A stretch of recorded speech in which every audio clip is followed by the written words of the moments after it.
Hi guys, welcome to the podcast, I Need More From You. I'm your host, Dr. Kristin Oakes, and in this podcast, we're talking all things health and wellness along with life, from being a wife, a mother of 5, and a CEO, how to juggle it all while still staying sane, at least most of the time. This is real life stuff, so I want you guys to buckle up and let's thrive. No excuses.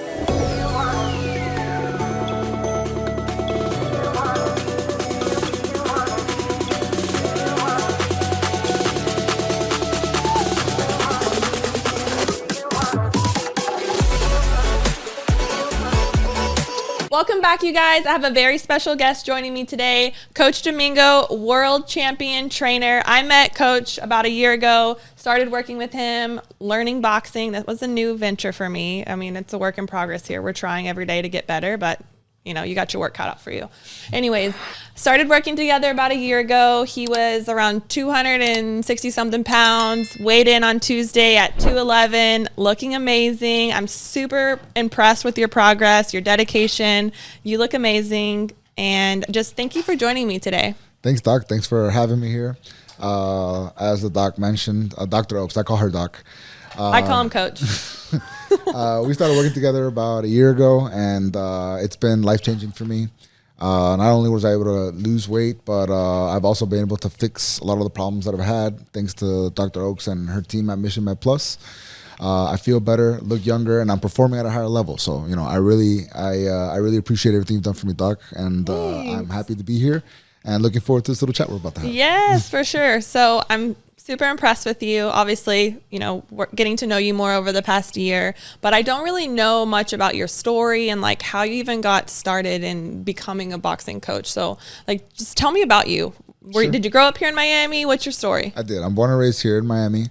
I was a knucklehead growing up. Okay. And I became a juvenile offender when I was 15. So I got into a fight at a party and I broke a kid's jaw and I was charged with felony battery. Wow. So I became a felon at a young age, and that was a big obstacle to overcome. And part of the reason why I became a felon was because I was already a boxer, and the judge, the way he explained it to me is, you are not a regular person. You're trained, and you need to know better than to hit people without authorization. So I'm going to teach you a lesson. So he threw me in jail. And made an example out of you. Made an example out of me. And it was probably the best thing for me at the time. I didn't see it that way then. Never. But now looking back, you know, I was definitely, I deserved it. I needed it, and it helped guide me along the way. I'd like to say that I didn't make any more mistakes moving forward. I definitely made lots of those. But it definitely, like now looking back, I think to that moment in my life was definitely pinnacle for me, because what I realized, which you realize was old age, Coach, is that, Doc, is that when you are, when you're going down a straight path and you start to veer off that path, it's a lot more difficult to correct the course the older you get and the further off course you are. For sure. So I've had to learn that through trials and tribulations in life, and I feel like we all have that, right? We all have our stories about that. So part of the reason why I'm so passionate about working with kids, for example, is because I made a lot of mistakes when I was younger, and those mistakes, I didn't understand the detrimental consequences they were going to have later on in life. Down the road. Right. So, I try to be a positive influence to the kids in my youth program, work with your kids also. And I pride myself in trying to be an example for them, Absolutely. Teach them that it's okay to make mistakes. Everybody's going to make them. You just can't let them define you, and you have to be willing to overcome them. I love that. You cannot let them define you, and being willing to overcome them. It's not so much, what is that saying? Like, we're all going to fall down, but it's who gets up and how you get up, right? Exactly. So what carries you through. Exactly. So 15 years old, got in trouble, but you were boxing before then. Yeah, Did you do any other mixed martial arts, or was it just boxing? When I was 9 years old. Okay. And I loved boxing from the day I started. You know, like I remember my mom bought me some gloves and sent me to the gym. And I came home with a black eye and I had a smile from ear to ear. She was freaking out, but, you know, I had a smile from ear to ear. I was like, you know, this is not many people get a black eye and smile about it. Right. I don't. That's sure. when I knew it was for me. You know, like I knew then that I was like, okay, I belong here. You know, this is cool. And unfortunately for me, around that time when I was 15, I stopped going to the gym. And I lost that structure and that discipline that I needed from boxing. You know, like I played other sports. I was a very high level football player too. But the structure and the discipline you get from football is a lot different than boxing because boxing is an individual sport. So if you have a bad day, it's on you. Just like if you have a good day, well, it's all on you too. Now, if you have a bad day on a team sport, well, you have another team. You have the rest of the team. You got other people to help pick you up. Just like if you have a great day and your team sucks, you know. And it's not really like all on you. It's not all on you. I had a great game, you know. Right. So I lost that structure and that discipline from the boxing, and it wasn't until I got to college that I came back to boxing. That's a funny story. So I was a bouncer. A bouncer, yeah. Of course you were. I could see you as a bouncer. Yeah, so I was a bouncer for a long time. Okay. And when I graduated from college in 2008. Okay. So I graduated in May of 2008. Do you remember what was happening in May of 2008? May of 2008. I can barely remember last week. The economy was going to hell in a handbasket. Okay. So I'm graduating from college and I'm getting my diploma from the University of Miami and I'm smiling, taking pictures with the president, and there's no jobs. Like the economy just. So my first job out of college, I was a bouncer at a strip club. Okay. And I was working it was a very rough place. And after I had already beat up a couple of guys, people started to talk about me and they were like, you know what? Let's not mess with him. You know, he seems like a nice guy.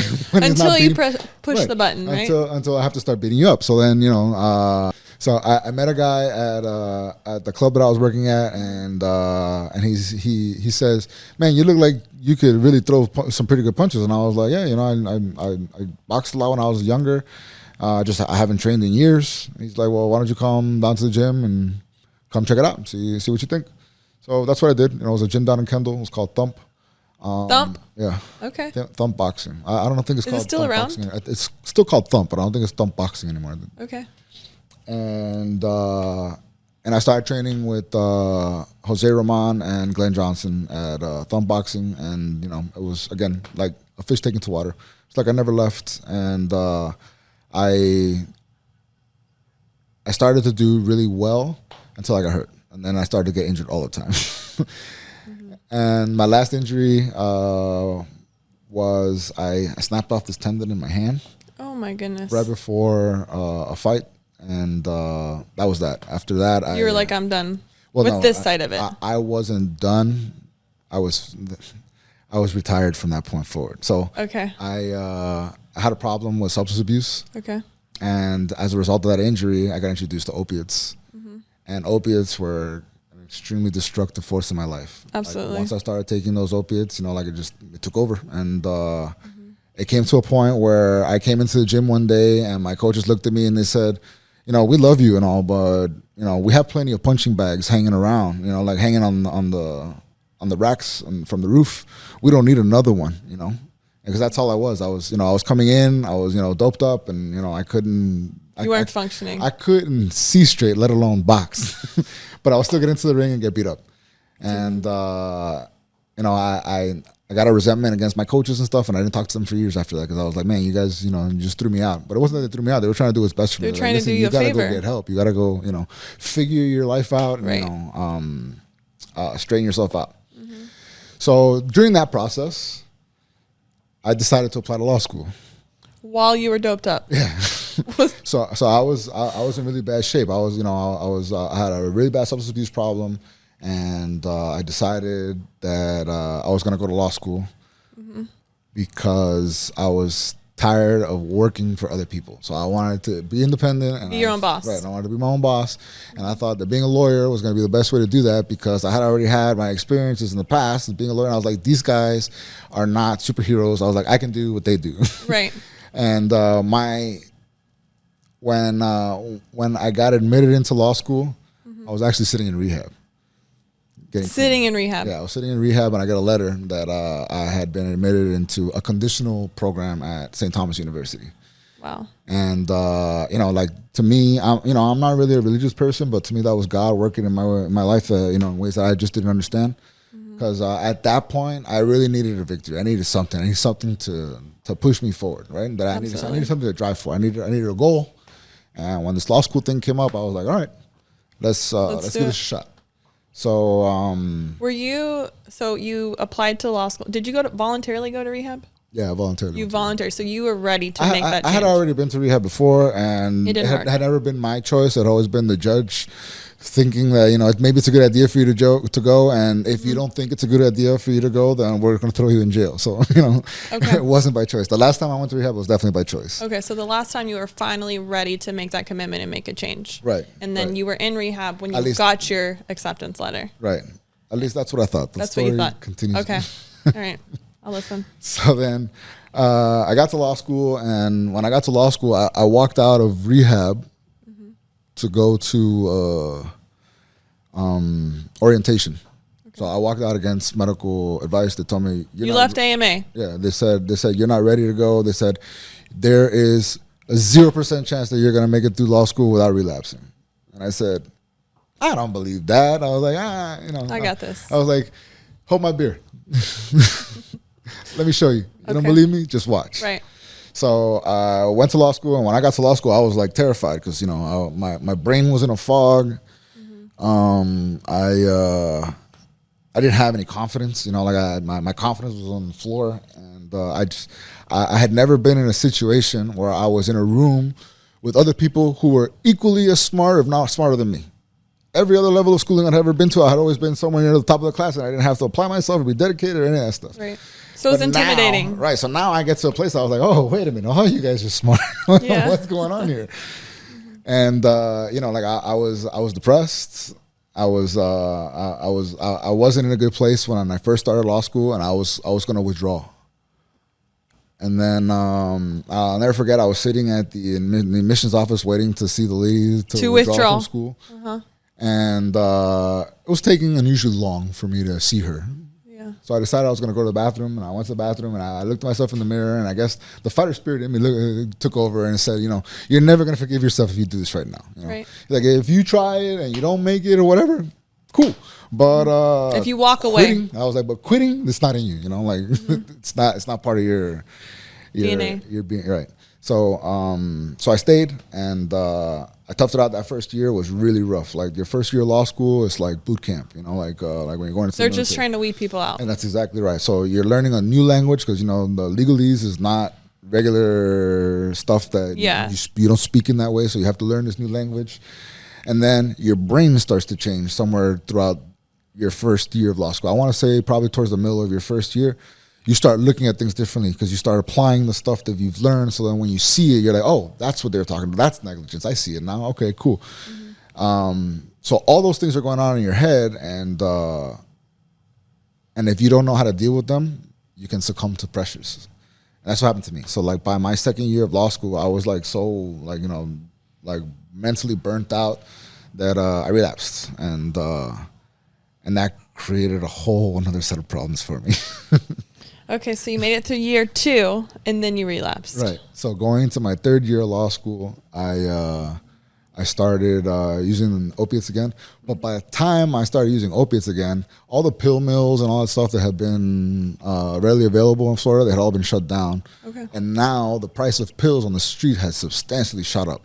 So you weren't getting it from a pill mill; you were getting it off the streets. At that point, I had a prescription up until I went to rehab the last time, and then I didn't have any more scripts after that. So I was going to the street, and soon after, I quickly started to realize, well, I can't afford this habit anymore. Yeah. So I switched to a cheaper alternative, heroin. Okay. And when I switched to a cheaper alternative, heroin, although chemically they might be similar, I can assure you that the difference in impact in your life is completely different. And the people you have to be around are completely different. The places you have to go to are completely different. And I can tell you that I sincerely never thought that my last year of law school, when I was driving to school and I had to stop in the dope hole to go buy heroin on my way to school so I wouldn't get sick, I never believed that was going to happen, but it did. It did, and I was there, and I had to figure out what I was going to do. Right. Now, at that point, I didn't have any answers. I didn't know what I was going to do. I just knew that I was in really bad trouble. Yeah. So, again, I had one of those God interventions. I mean, you had to be highly functioning to be able to get to this point in law school and using heroin. So like usually that's when I share this part of my story, nobody believes me. They're like, no way. There's no way you were using drugs and getting to, not only did I get to law school, but I passed all my classes, and I successfully. It's not like law school's easy. Right, exactly. So I knew I was in trouble. I just didn't know what to do about it. I was too embarrassed to reach out for help. Mm-hmm. I didn't know who to talk to. So unfortunately for me, I overdosed on heroin the day after I graduated from law school. The day after, Coach. So I graduated from law school, and the next day, I overdosed on heroin, and I ended up in the intensive care unit at Aventura Hospital. Wow. And that was really rough because, I had just spent the day before with all my friends and family. Mm-hmm. And they were all celebrating a great accomplishment of mine. And now those Did any of them know? Well, they had an idea, but, like when you're an active drug addict and you've been doing it for a long time, you're a great liar. You can hide it well. You're a great liar and manipulator, and, people want to believe you. Like they want to give you the benefit of the doubt, but they know, Like the only person that you think you're fooling is you, Right. I always used to ask people, I'm like, how do you know that I'm on drugs? And they're like, it was all written over my face. The only person who couldn't see it was me. When you look back, though, at like photos of that time, or I see it. You're like, wow. Right. And I look at myself, I'm like, I can't believe I was like, how was I functioning? How did the school not catch on? Like, I don't know how you did this. That's an interesting question. I don't know. But you were passing your classes, so it was right. Okay, so you graduated. Everyone was celebrating you. Then the very next day, you were in. I'm not proud of how I went about doing it, but I'm not ashamed of it anymore either. Right. Like I was ashamed for a long time, but now I'm not anymore. So you had your party. Everyone was celebrating you. The very next day, you were in Aventura ICU. Right, Aventura ICU, and I was there for 3 weeks. 3 weeks. Yeah, because that's when I started doing. I had a kidney failure as a result of my. I had already had a kidney issue before, and because of the overdose, I had a kidney failure. But this time I was terminal, and I had to be put on dialysis. Yep. So I started doing dialysis for those 3 weeks while I was there, which was rough. If you've never had experience with dialysis, I don't recommend it for anybody. Yeah, that's but it's so intense. It's You're withdrawing. You're going through dialysis. Well, so fortunately, like the dialysis helped me with the withdrawals because it took all the drugs out of my system. Okay. So it was like an instant.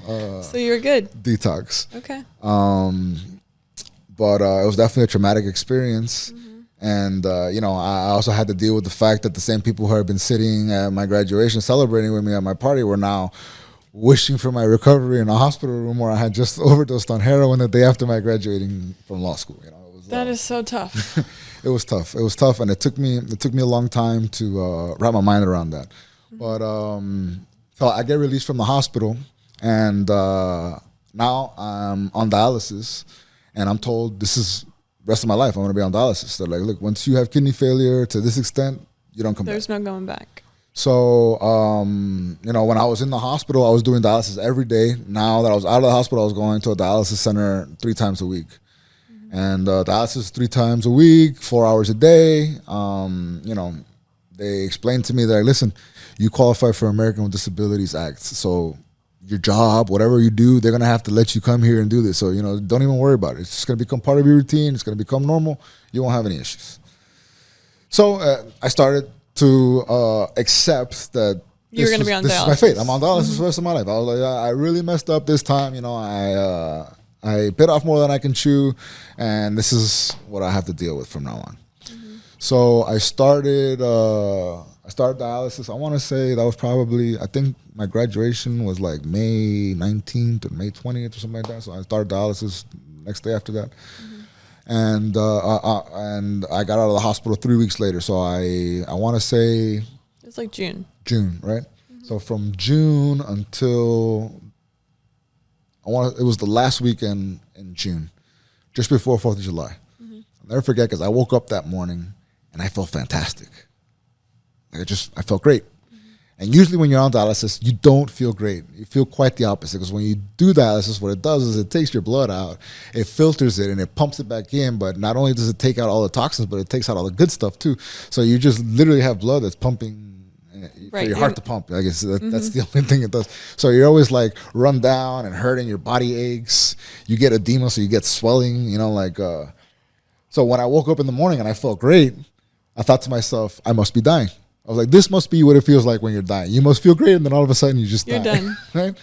So I drove myself to the dialysis clinic, and they always ask you, how you feeling today? I told them, I was like, there's something wrong. I was like, there's something terribly wrong. They're like, what's the matter with you? And they're like, well, I feel perfect. There has to be a problem, you know?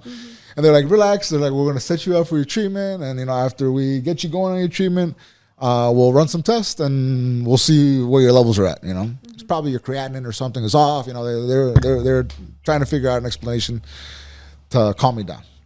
So I'm sitting down, doing my dialysis, and I'm like watching Netflix or something. And all of a sudden I see the head doctor. He comes over to me and has a real funny look on his face.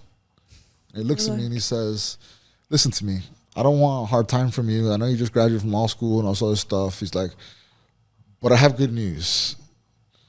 You're done with dialysis starting today. And I was like, what do you mean I'm done with dialysis starting today? He says, yeah. He goes, you've achieved what we consider reasonable kidney function, so you don't need to be here anymore. I was like, wait a minute, doc. I was like, you just told me a couple weeks ago that this was for life, so what are you talking about? Yeah. You know? He goes, yeah, we thought it was for life too, but it turns out that it's not for life, and you're all right now. And I was like, well, can I get an explanation as to what happened? And they're like, look, the only real explanation we can give you is that you've been an athlete your whole life. Your body's fight or flight reflexes are heightened, and your body just fought back. Recovered. We don't really have an explanation for you, other than you're done with dialysis. Yeah, so that kind of messed with my head for a while, because I was like, man, if they were wrong then, what if they're wrong now? You know, like they were wrong about me being on dialysis forever. Now, what if, you know, they're wrong this time? You know, right. like, am I going to get poisoned or like? So for like a couple weeks after that, every time I got like a cough or a sneeze, I was going to the hospital. I was going to the hospital. I was like, I'm dying. But, little sniffles. But I started to come up with like all these illogical things to prove to me that I was okay, right? So I got out of the hospital that last weekend in June, and the bar exam was July 21st or something like that. And I came up with this idea that if I could study and pass the bar exam in 3 weeks, then I was absolutely fine. It's totally impossible, but I set out to do it. And so I started studying for the bar exam for the July. You were going to give yourself 3 weeks to study for the bar. 3 weeks coming off of dialysis and being in intensive care. And I was like, I could do this. I was like, this is mindset. Right. I was like, this is a walk in the park. I'm like, I already almost died. I was like, well, what do I got to lose here? Right. I was like, obviously I'm having a change of luck. So maybe I could do this. Right. So I started studying, and I remember all my friends, they were like, dude, what are you doing? They're like, you're not going to be able to, you know, study and pass the bar. And they were right to an extent. I was able to study and pass half of the bar. Half the bar. 50%. The first time around. So after that, you know, like I was kind of disillusioned with law and all that stuff. I didn't really feel like practicing. I was also dealing with a lot of depression back then.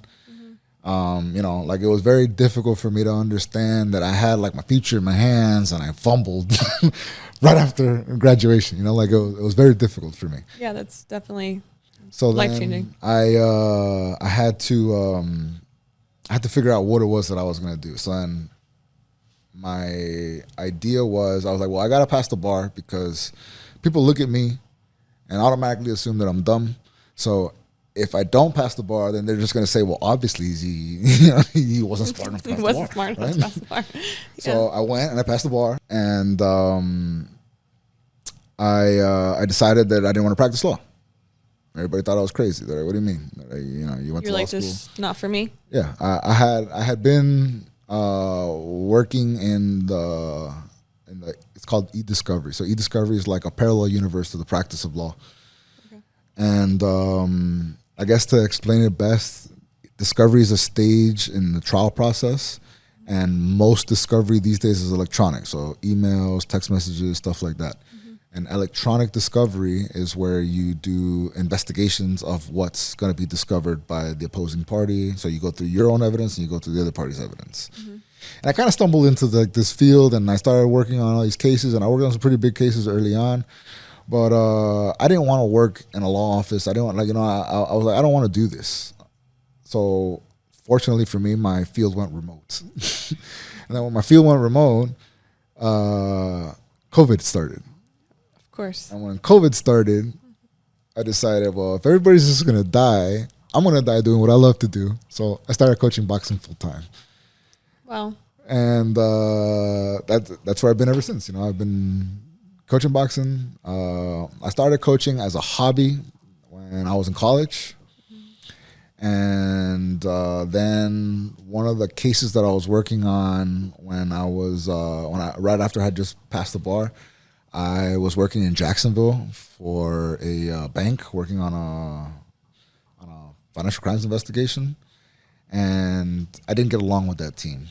And one day I had enough, and I said, "You know what, guys? I'm done with all of you. I'm out." So I got up, walked out of my office, and I said, "Screw you See guys. you guys later. I'm out of here." I was like, I'm not even from Jacksonville. I'm going back to Miami. Forget it. Staying in an Airbnb that was about 2 miles away from my office, and I was so upset about what had just happened and the arguments that I had just had with my team that I decided I was going to walk home. And I was wearing slacks and a jacket, and I was carrying a laptop. And as I was walking, I walked past a boxing gym.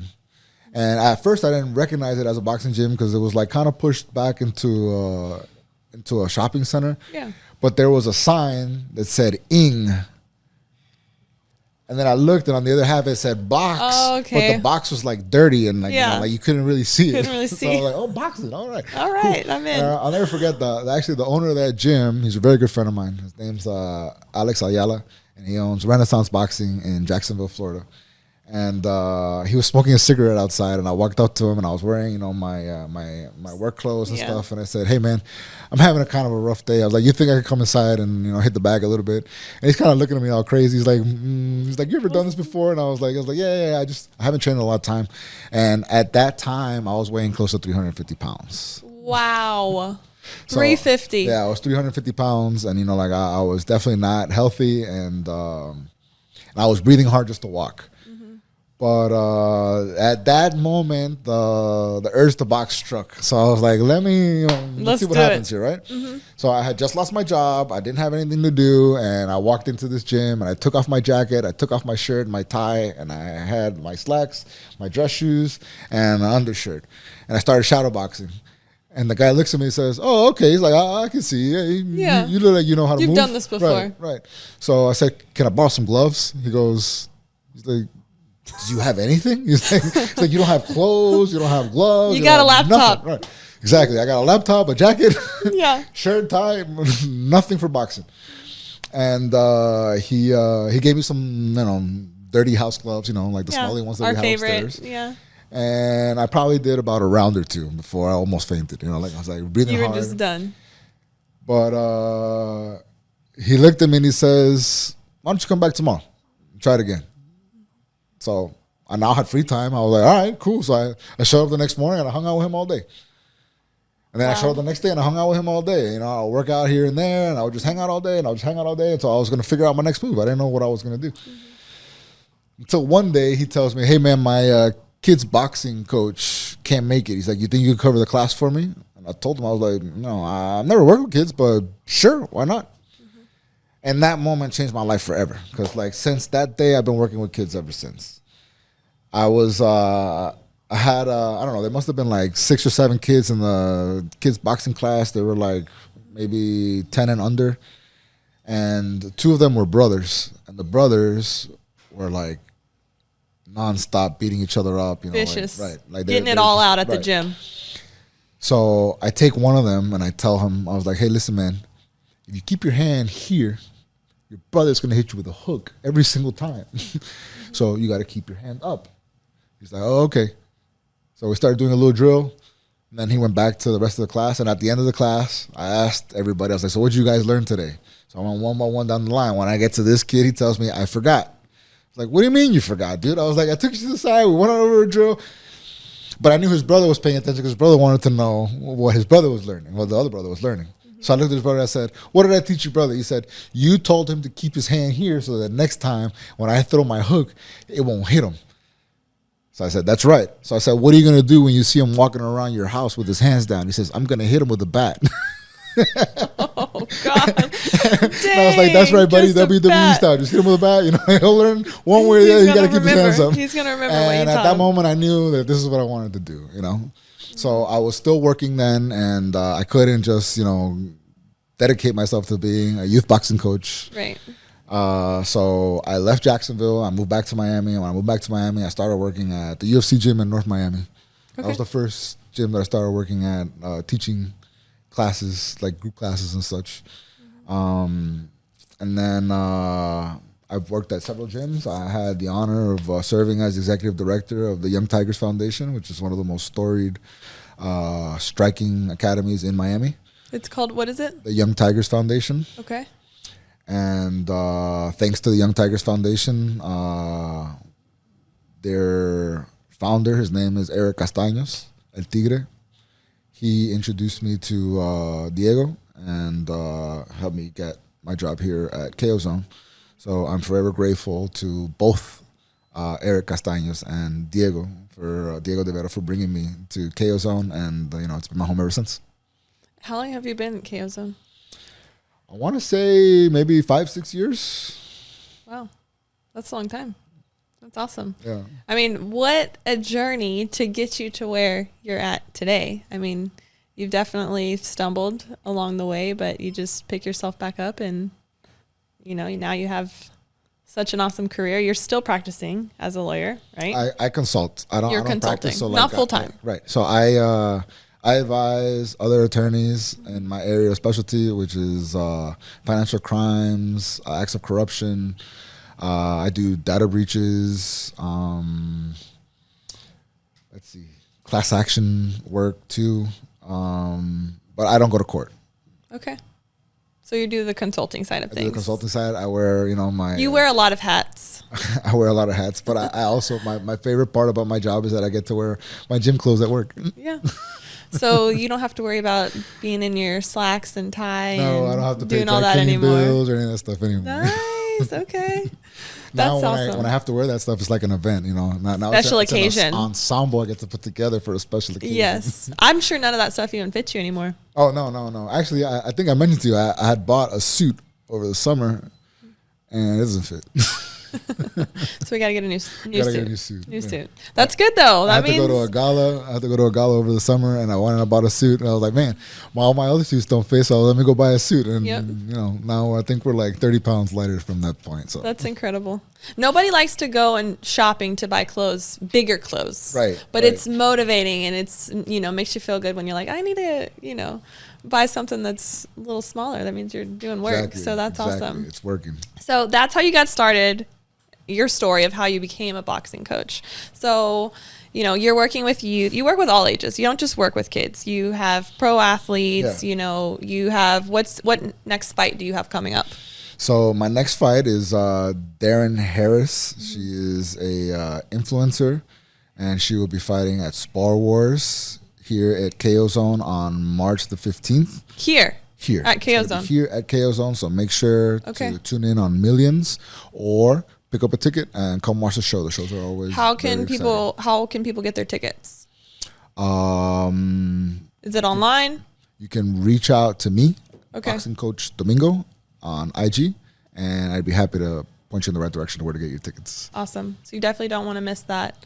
Then we also have the Cuban Crocodile, Jordan Fuentes, is going to be fighting for a world title in bare knuckle, BYB Extreme. Bare knuckle. We'll be fighting in Jacksonville May 31st, and it's going to be great. We're going to be bringing home that title. This coming That's home exciting. right here to KO Zone. That's awesome. So it's taking you back to Jacksonville. Taking me back to Jacksonville. Right back to So I've gone back to Jacksonville. This will be the second time I go back for a fight. Okay. And it's great. Like now it's like a warm homecoming. I get to, you know, I get to go to Renaissance Boxing Gym and, you know, See your buddy. Right, see my buddies, and I take Jordan there too to go train. We did a seminar there once, so Okay. it's really great. I have a great relationship with those people there. You know, like I I really appreciate what they did for me. I was in a bad spot. Yeah. When I first met How far them, you've come. and anything that I can do to help them. Like I brought Alex to the corner for our last fight in Jacksonville. So I thought it was just something that I could do, to show him my appreciation. Absolutely. I really appreciate everything he did for me. That's super cool. All right, so 2 fights coming up here within the next couple of months. Yep. So as a boxing coach, what would you say differentiates when you're training all of these kids, people, adults wanting to come in and learn boxing, right? Yeah. So what would you say differentiates a good boxer and a great boxer? Do you see something you're like, man, this kid's got talent, or this person has talent, or? Well, so that's a loaded question, Doc. So like in my experiences over years of training high level athletes, the one thing that I've identified is that talent is a dime a dozen. Okay. There are so many talented people that you'll never find out about because something happens along the way. Either they couldn't get out of their own way, they have legal issues, or life, they get a job, and they move on. Families, whatever. Right. They move on. So I think if I see a young kid who has potential, the first thing I'm going to look at is his character. Because again, talent is a dime a dozen. And if you don't have, if you're not of good moral character, then you waste a lot of time because you're going to do something along the way that jacks it up. It's going to take you away from me and from boxing and from anything else. Derail the course. Why do I know that? Because that's what happened. That was, yes. I was that kid. So I was that kid who was always super talented that everybody wanted to work with and give every possible advantage to, but I would blow it just because I couldn't get out of my own way. Right. And that's why I think that if I get my pick of an athlete, I want an athlete who may not be the most talented, but he's hardworking and he's got good moral character. Because I can work with that and I could build him up to whatever I need him to be. And then I also need him to be receptive. You can teach him technique, right? You can teach the skills, but you can't teach. Those other things are intangibles. Those are intangibles that you just can't teach. You either have them or you don't. And that doesn't mean that I haven't worked with people who are not the best moral people, but I also wasn't the best moral person once upon a time too. So I always give everybody the benefit of the doubt. Benefit of the doubt, yeah. Right. I'm willing to give you a shot until you prove me otherwise. So most people need you to prove to them that you deserve a shot. I'm willing to give you a shot until you prove to me that you don't deserve a shot. I'm going to be upset about it. I'm going to be like, I knew it every single time. This always happens to me. But I can't change the way I am because I always wanted that benefit. Right. And I didn't get it a lot. So I appreciated it when I finally did. And I think some people who I give that benefit to, they appreciate it too. Yes, absolutely. So, okay, that's your, the intangibles like you talked about for building up a great boxer. Do you have anybody that's influenced you personally that is, their coaching style or their boxing style, or who would you, if you could train anybody, who would you train if I got to pick somebody? If you could pick somebody, dead or alive? Oof, I'd love to train Muhammad Ali. Yeah, just to pick his brain. He's the greatest. And the other day I was listening to a clip of him talk, and it reminded me of like what I've overcome in life. So he was talking about how he was already older in life, and he was, I think he was fighting George Foreman, so he was probably in his mid-30s or so. And he was explaining to the people who were interviewing him, I'm not that rambunctious 20-year-old that you guys remember who was screaming and yelling, doing all that stuff. He's like, I got some experience now. I got gray hairs. Some wisdom. Right. I've been knocked down a few times. I've been knocked out. I had to get back up. Now I'm different. And that's how I feel now. Now I feel that way. I feel like, I don't have that resilience of youth anymore. So I have to be more calculated in what I do. But I think that just makes me better. I think that because I've learned to be more patient and work on details, and instead of just getting to the result, it's made me better. It's made me better as a coach. It's made me better as a person. And right. And I thank Muhammad Ali for for showing me that path, Yeah, for sure. I mean, you had your own trials and you overcame them, and you're just, your story is so impactful and just is, inspiring to those who maybe are in that place in their life, and there is a light at the end of the tunnel, and clearly you have, overcome some crazy obstacles, and I don't even processing law school, and that just in itself of how you did that. And I mean, it's really inspiring. I don't want to say I'm the only one who's done it, but I'm the only one I know. You're the only one that I know. Okay. You're the only one that I know that has done all of that and have still come out, on top. And I still got a smile too. You still got a smile, which, by the way, like one of the best smiles. I mean, thank you. It's my moneymaker. That is your moneymaker for sure. Killer. So with boxing, this is a male dominated sport, and, women in MMA definitely has, I would say, increase in popularity over the years. What do you see as far as for females in a male dominated sport? Like, the female fighters are definitely on the rise. I have the honor of working with you and your daughters and all that stuff, and I see a lot of potential in the women's part of combat sports, because they start so young, like your daughters have. So by the time they get to the age where they can compete, they've been doing it their whole lives, So like the level of athlete on the female side of combat sports is much higher than it's ever been. And it's only growing even further, I also get to work with Darren Harris, and she is not a boxer. She was more of a fitness model who learned boxing, who stumbled into Muay Thai. Okay, Muay Thai. And she kind of fell in love with Muay Thai until she realized that boxing's just better. That's what happened. Huh? That's not true. She just likes boxing better. It's different than Muay Thai. But she's an incredible athlete. She motivates me to get up in the mornings to go and train her. Sometimes I don't want to train anybody. No, we all have our days, right? I see her dedication, how much she wants it, and and it's all new to her, and she's soaking it in like a sponge. And and she's applying it right away. So when you get to work with a high level athlete, it's cool because you can make drastic changes really quickly. Right. Which is how, like when I work with Lily and Lulu, I tell them and they do it. I want to be athletic like them. Like I want to be able to. I mean, that's why I just want them to be well-rounded, all of them. Right. And, you mentioned this earlier about MMA, it's a youth sport.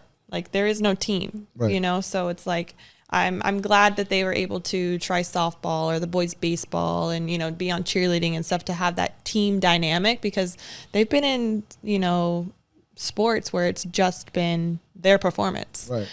So I want them to be well-rounded. So I think adding in the hand-eye coordination of boxing. Your children are all very well-rounded. Well, I want them to be. I want that for them because, I think it's super important. And I think that training MMA, any form, it's just the level of, sure you have to be dedicated to it, but the discipline that comes from it and that grit and, the humility too, because anybody can catch you, and true. Anybody can choke you out. That's anybody true. Can catch you if it's boxing. You could be the best in the world one day, and then tomorrow you're not because somebody's better than you that day. Yes, or that person doesn't even look like they know how to fight, and they can fight. Right. Exactly. So you just never know, and I just want them to be prepared. But I definitely appreciate what you're doing with them, and they're finding, they enjoy boxing and finding their own joy in the sport. So it's super cool to see that evolve.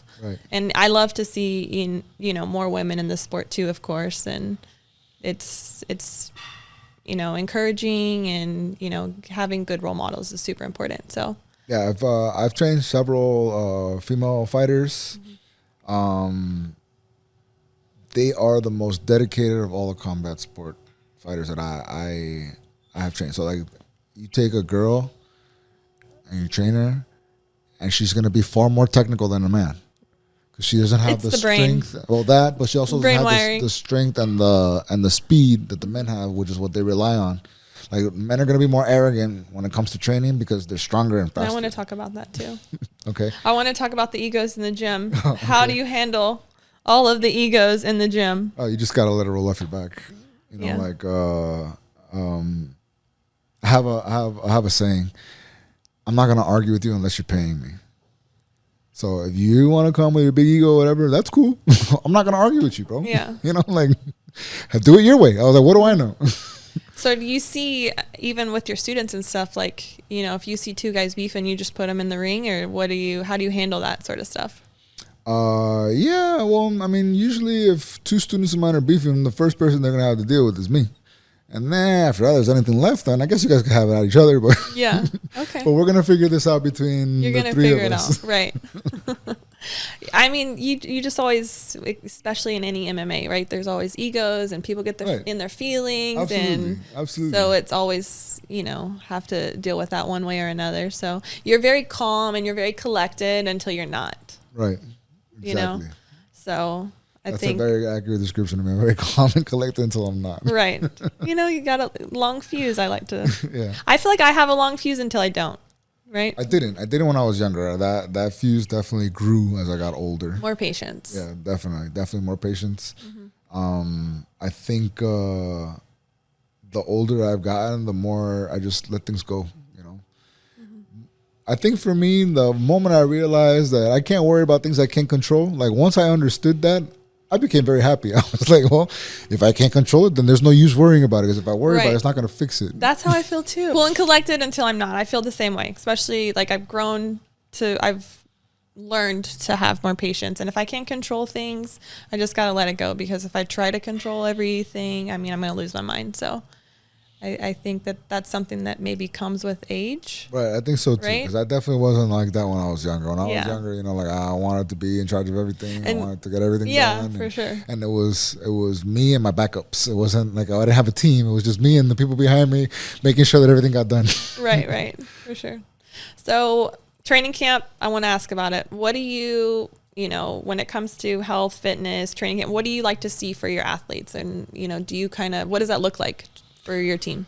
I think the most important thing during a training camp is probably managing the wear and tear on the athlete. And I guess more important than that still is managing their mental, making sure that they're not losing their minds, you know, and doing things that are detrimental to their training. Mostly, you know, during training camp, you know, like we'll do 2-a-day sessions. We'll do a morning session. We'll do an evening session. We tend to do 6 days a week, rest 6 days a week. Yeah. Wow. For training camp. And then we fight. Then you fight. And we celebrate. All right. So you've got your two fights coming up. You're going to, they can reach out to you on Instagram. Boxing Coach Domingo. Boxing Coach Domingo on IG. Yes. And hit them up, get your tickets so you guys can watch those fights. I know they'll be super entertaining, especially bare knuckles. That's on a whole nother level. Oh, yeah. So the bare knuckles May 31st. Okay. May 31st. In Jacksonville. In Jacksonville. Right. But you guys should definitely come up for the show. Oh my gosh. How far of a drive is that? I think I might have to fly. 4.5 hours. 4.5 hours to drive there? Yeah. So it's about the same distance as Orlando. It's just it's on the East Coast rather than in the middle of the state. Okay. I don't know why I thought it was way farther than Orlando. No. Okay, so that's not bad. It's about an hour from Orlando, but Orlando's in the middle, and you're gonna go. That'd be something to see. I've never been to a bare knuckles fight, so interested in that. It would be great to have you guys all there. Yes, I'd love to see all the kids there. That would be cool. We'll sit their little eyes would probably pop out. So we'll sit you guys close to the ring, and See the blood fly. And bare knuckle, we call ringside the splash zone. Oh, you're gonna go home with some souvenirs splashing from the ring. I bet so. Wear white tee to get a little. Exactly. Jazz it up a little bit. Exactly. One fight they had the promotion gave out ponchos. I thought what? those were cool. Ponchos? It's that legit? Yeah. Holy chips. Well, stylish ponchos, I guess. Exactly. Okay, so what would you say to somebody who wants to get started in boxing? Start training. You got to find a gym. Get plugged in. Yeah, get plugged in. Start training. Come to the gym every day. There's going to be days where you're going to have great leaps and bounds, and there's going to be days where you're just going to crash and burn. And throughout it all, you just got to keep coming and going. It's going to go like this. But little by Consistency. little, it's gonna get better, and you'll get better. You'll be happier, and you'll be able to perform at a higher level too. For sure. Any age, right? I mean, Any age. anybody can box. Sure, absolutely. Right? So I teach kids as little as 5, and then I have big kids in their 40s and 50s. Yeah, that's awesome. Okay. So the name of this podcast is I Need More From You. We all have more we can give, something else that we want to accomplish. What is next for you, Coach? What do you want to accomplish next? Well, immediately is my next world title. That's the May 31st one, right? May 31st. A longer term plan.